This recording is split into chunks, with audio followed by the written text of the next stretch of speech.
Welcome to a USB Checkoff Chat on Brownfield. I'm Kellen Havikin, an anchor and reporter based in Nebraska, and a pleasure today to be joined with USB Director Jack Cornell and Neil Bredehoff, a Missouri farmer and a USB leader. Guys, thank you so much for joining us today.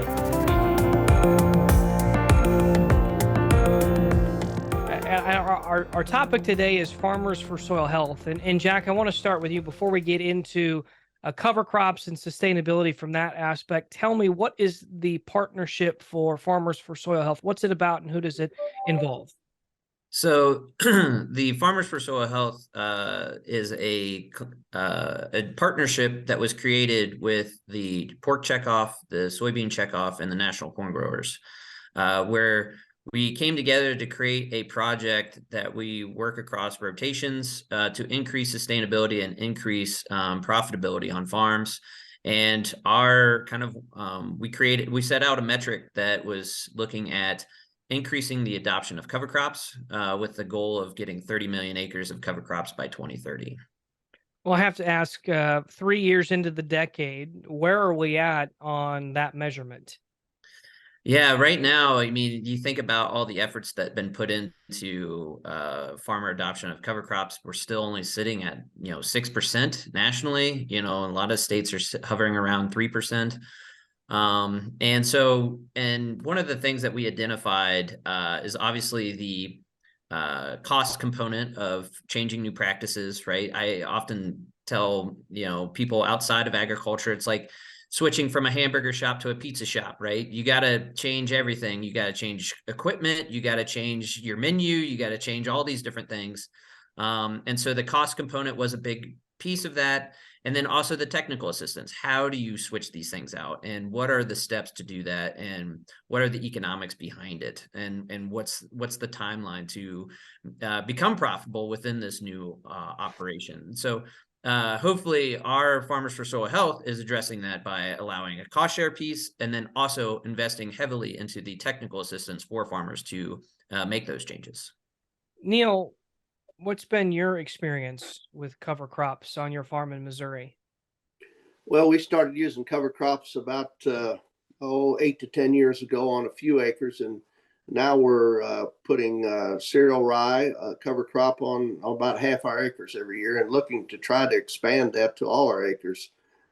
We've seen definite improvement in soil structure and soil health, and it's really helped to reduce erosion. We've been no-tilling for over close to 30 years, so this is really another step that helps us keep the soil and the nutrients on the fields where they belong. Neil, Jack mentioned about the cost that it takes to start cover crops or transition into them. Give us an idea how that impacted your operation from when you really started to where you're at now. Well, I think you always have to look at the cost as you implement something new on your farm. But we did see some increase in yields and see increase in organic matter over the first few years we started using cover crops. So that helped, of course, in our eyes, helped offset some of the costs. But this program is really a great program in the fact that it does help offset some of those costs, and it kind of over a 3-year period. And I think it accelerates the learning curve on cover crops for a farmer. To give them that feel that this is something they can use on their farming operation. I've got a question for both of you before we kind of maybe dive into the incentives with Farmers for Soil Health. I want to ask, how do you guys engage with other farmers who are less familiar with the use of cover crops? Talk about what are things that they bring up. How do you engage other farmers on this topic? Well, so the technical assistance will be delivered. We've customized our technical assistance programs going through the state commodity groups, which is a unique feature that some of these other climate smart grants aren't going to be doing, because it was important to us to make sure that the technical assistance is being driven by people that are more closely in touch with the farmers. Not coming in as some national program where we're going to have, these national agronomists that, maybe not aren't hyper focused locally.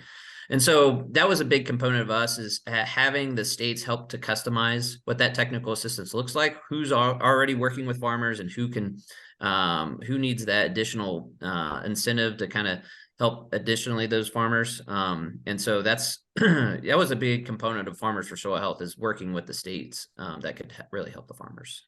Neil, for you, what's that farmer to farmer dialogue like? Well, technical assistance is a very important part of the piece.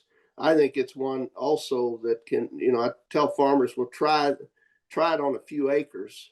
And this program can allow us to try it on just a few acres, just to get a feel for it, how it's going to work on our farm. So I think that's important, that it with through the technical assistance, try it on a few acres, it gets it down to the farm level pretty quickly, and that's where it needs to be.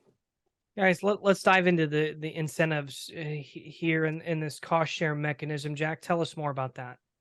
Yeah, so the cost share is $50 an acre over a 3-year period. So it's a diminishing cost share. So it starts out at $25, goes to 15, then to 10. And hopefully, the farmers are seeing the benefits of cover crops over that time period. But one of the other things is when you are enrolled in that program, is that technical assistance has been, you will be contacted by technical assistance to help you through that process. We also have a cost share piece for farmers that have been doing cover crops for a longer period of time. So it was important to us to at least kind of provide some financial benefit. The cost there isn't as high, but the big piece that we're looking at is actually creating a market development platform for farmers to sell their climate smart commodities, essentially, that are raised under certain management practices. So essentially, we're bringing in buyers who are looking to buy commodities raised under certain practices, connecting them directly to the farmer, and then hopefully the farmer is then can voluntarily sign up for this program, and then also be alerted, say, company X wants to buy no-till and cover crop soybeans.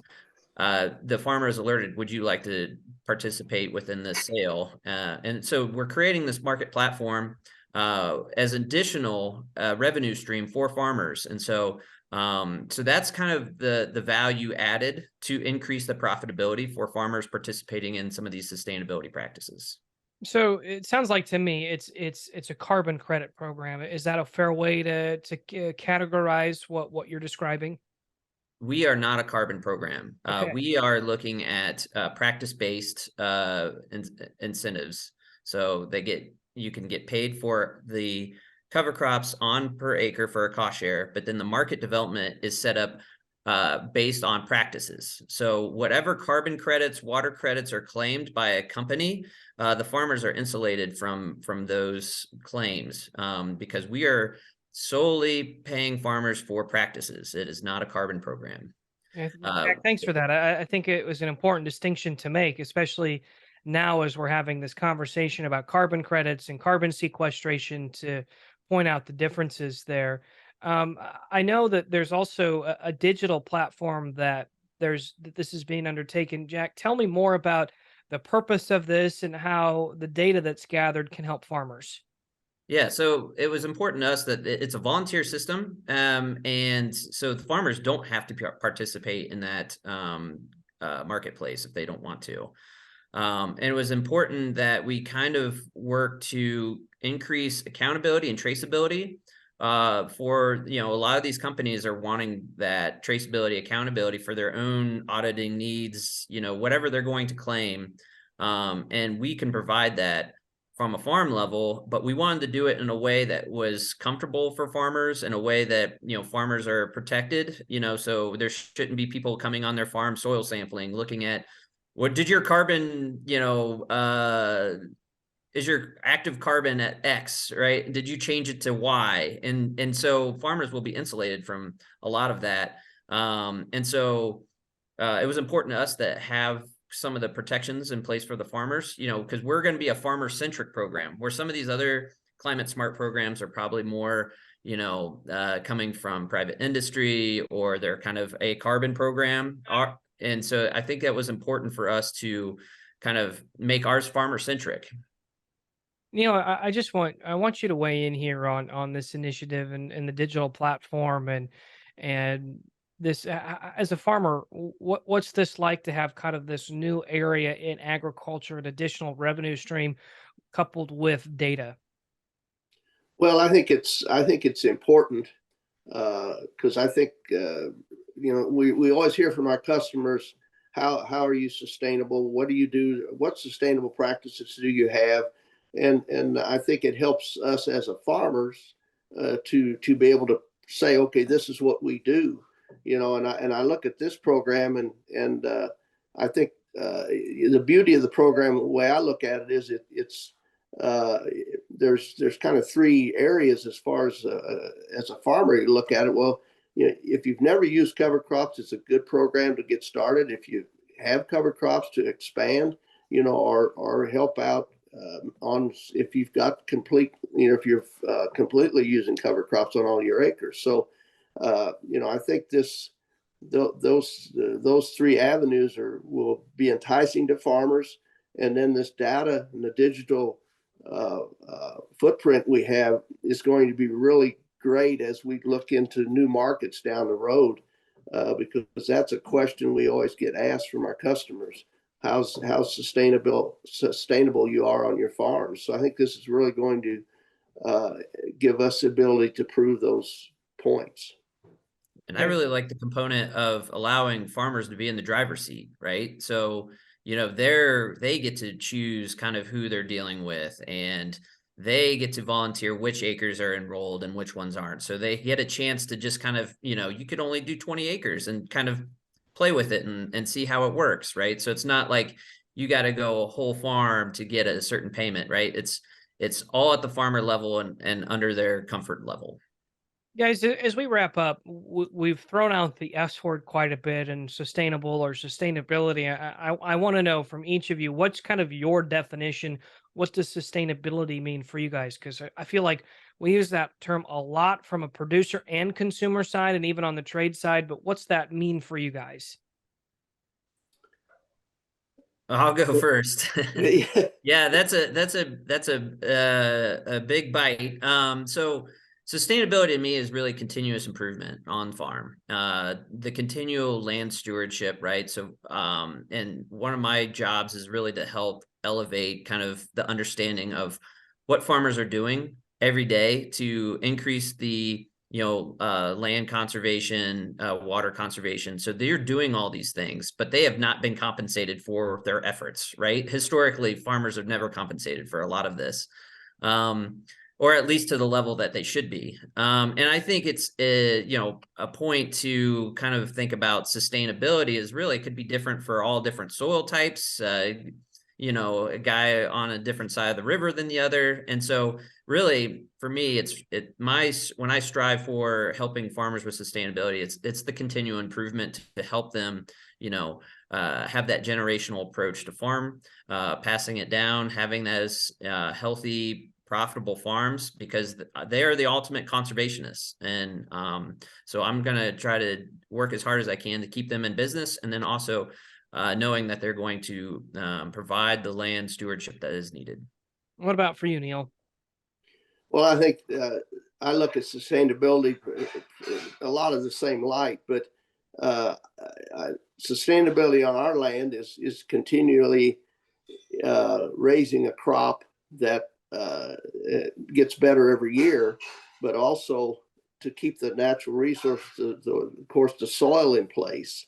When we first, years ago, when we were working the ground all the time, we went to no-till, we could see increased soil health. Now going to cover crops, it seems to be getting a little better too. So, that's the continually keeping the soil in place so you can keep raising that crop and a better crop. And definitely passing it on to the next generation so they have the ability to farm those same acres. Guys, those are my questions for each of you. Jack, Neil, do you have anything else you want to add or talk about? Yeah, I really appreciate your time, and I really, as we progress through this, next phase of Climate Smart, so really hope everybody goes to farmersforsoilhealth.com, where we'll be updating the website. We're going to be continually putting things out there, but just look forward to that, and stay in touch with your QSSBs and other state commodity groups, because they'll also be putting out information about this program. Awesome, Jack. Thanks, Neil. Anything else from you?